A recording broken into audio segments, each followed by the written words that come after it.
กำลังเฮ็ดออมหนูพุกขัวเฮาอันนั้นเฮาขัวใส่ปลาแดกใส่เครื่องเทศให้มันหอมสะกอนเนาะเครื่องอบนั่นละหัวขิงไข่ใบขี้หูดหัวข่าหอมใหญ่แล้วก็แป้งนัวน้ำปลาแดกมะเขือขัวให้มันหอมๆแล้วจังใส่น้ำเนาะให้มันหอมอบหนูพุกใครกินแน่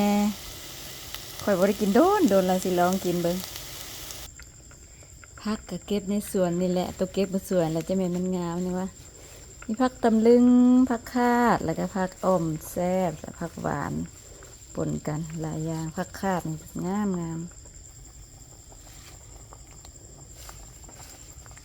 ข่อยมักกินผักข่อยก็เลยใส่ผักหลายๆแต่ว่าคนอื่นสิมักคือข่อยบ่จุกๆไปเลยผักก็เก็บในสวนก็ตามด้วยข้าวเบื่อเนาะใส่ข้าวเบื่อน้ำให้มันหอม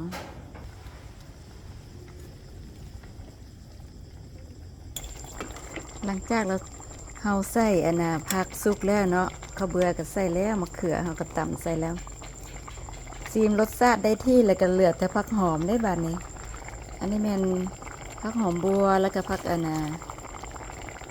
ผักอย่างก็ผักนางตู้หอมบัวก็ผักนางตู้เกือบลืมซื้อก็ถือว่าเป็นอันสำเร็จเนาะผักหอมสุกเลยก็ถือว่ากินได้กินกับข้าวเจ้าก็ได้ข้าวเหนียวก็ได้แซ่บติดกันแซ่บบ่ขอซิมแล้วรสชาติโอเคแซ่บ